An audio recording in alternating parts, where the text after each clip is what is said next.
Saudara, kesorotan selanjutnya, Kejaksaan Agung beberkan hasil pemeriksaan terhadap 3 hakim Pengadilan Negeri Surabaya dan ex-pejabat Mahkamah Agung Zarof Rikar. Ini dalam kasus suap hakim dalam vonis bebas Ronald Tanur.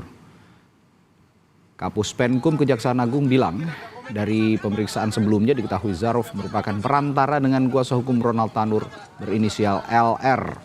Perantara itu untuk mengatur vonis Ronald Tanur atas kasus pembunuhan terhadap Dini Serafrianti. Tapi lebih detail soal peran Zarof Rikar, Kejaksaan Agung menyebut masih terus didalami. Pak, mungkin mau komentar sedikit, Pak.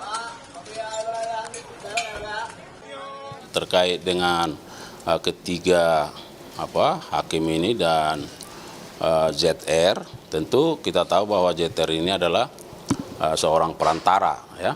Nah, oleh karenanya penyidik sedang mendalami apakah ZR ini sesungguhnya berperan sejak pada tahap proses persidangan di tingkat pengadilan negeri. Nah itu, ya, sejauh mana perkenalan antara ZR dengan ketiga oknum ini.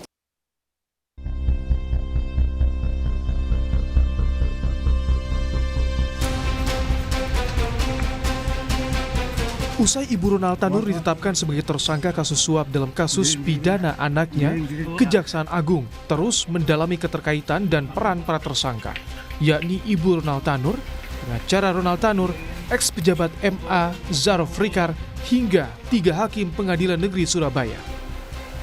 Disebutkan sebelumnya oleh Direktur Penyidikan Jampitsus Kejaksaan Agung bahwa tersangka LR meminta pada ex-pejabat MA Zarof Rikar untuk dihubungkan pada pejabat Pengadilan Negeri Surabaya agar bisa memilih majelis hakim. Usai ada kesepakatan dengan Ibu Ronald Tanur soal pengurusan perkara anaknya di tingkat pertama. Dalam pertemuan tersebut, LR menyampaikan kepada tersangka MB ada hal-hal yang perlu dibiayai dalam pengurusan perkara Ronald Tanur dan langkah-langkah yang akan ditempuh. Kemudian LR meminta kepada ZR agar diperkenalkan kepada pejabat di Pengadilan Negeri Surabaya dengan inisial R dengan maksud untuk memilih majelis hakim yang akan menyidangkan perkara Ronald Tanur. Kejaksaan Agung telah menetapkan 6 orang sebagai tersangka dalam kasus suap pengurusan perkara pidana Ronald Tanur, mulai dari pengadilan tingkat pertama hingga tingkat kasasi.